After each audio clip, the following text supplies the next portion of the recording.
crime is expensive. So is the process to offer remedy to victims. Now, a whopping 21 billion naira has been recommended by the Bayelsa State Judicial Panel of Inquiry on police brutality and other related offenses for victims of extrajudicial killings perpetrated by the police and other security operatives in the state.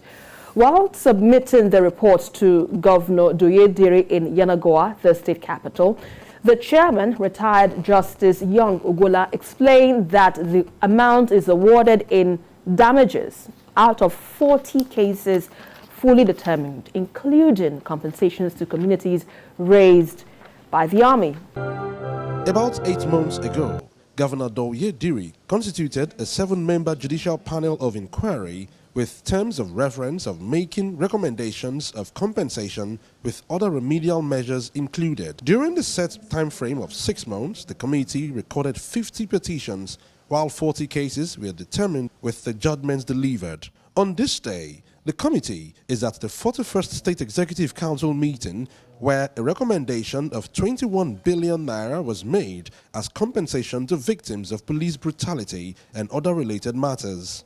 21 billion naira, a whooping sum, awarded against the police. Do you think this money will be paid? Let's start with that. No, they are not going to find the money. Why do you say that? Police.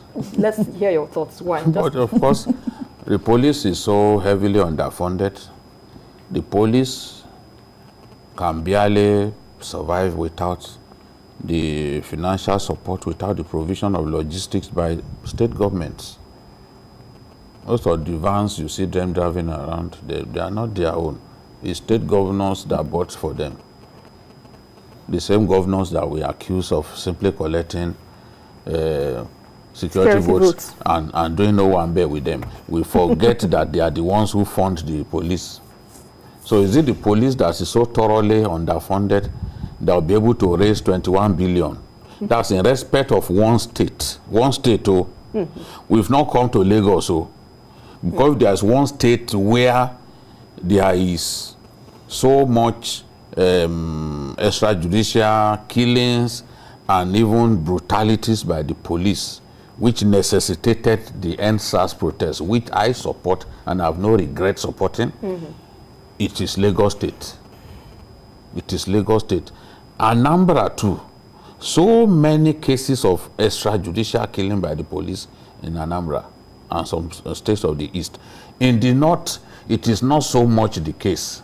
And that's why you will see that we reacted differently. Those of us in this part of the country and people up there in the north, because such extrajudicial killings by the police are not common in the north. So when people rise up to say, okay, the police have to be dealt with, SARS must go, you find people over there wondering why SARS should go.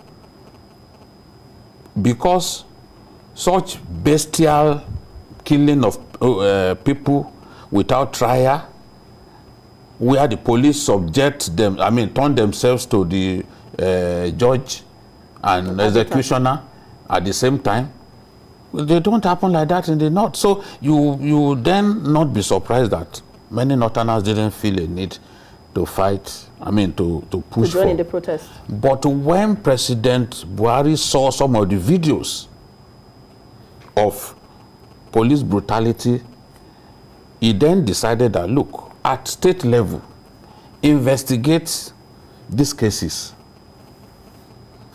individually, individual states, investigate them and come up with solutions. How do we get the police to be able to enforce the law within the ambits of the provisions of the law? Which is the problem. You've got to do your job as a law enforcement officer, but within the provisions of the law itself. Many of them get carried away and they take people's lives willfully. I've spoken before about the case of a policeman who was begging. The guy was arrested, accused of a crime that I do not even know. And He was telling his boss, he said, give me the honor of killing him. Give me the honor of killing him. And in broad daylight, the guy was trying to take cover behind a bus, a yellow bus. But as I fired him, you would think you were watching the film. It was in broad daylight. Look at what happened with Aposis in Abuja back then. Look at what happened in Borno State with Mohammed Yusuf, when that Nigerian hero, General Hahanotu, arrested Mohammed Yusuf and handed him over to police, only for them to irresponsibly waste Yusuf in detention. That's what led us to the Boko Haram problem that we are facing now, that has already consumed more than 30,000 lives, including lives of innocent policemen, soldiers. If we've lost thousands of soldiers to the mistake of one, or to the irresponsible behavior of a bunch of policemen. So now 21 billion, the governor was saying that the 21 billion awarded is appropriate, but whether they can pay is another thing. So even the governor of Bayelsa State, he knows that these people cannot raise this money. Because even me, when I heard, then how much will Lagos come up with? Well, there are so many cases around here. There was a case of a man who was pushed down from a story building and he broke his back. Today is wheelchair bound. So for some of us who supported the idea of scrapping SARS, we had our reasons. It had nothing to do with President Buhari. People may come out today later and say it was designed to remove Buhari from power. But it was because those guys suddenly became, they saw themselves as too important.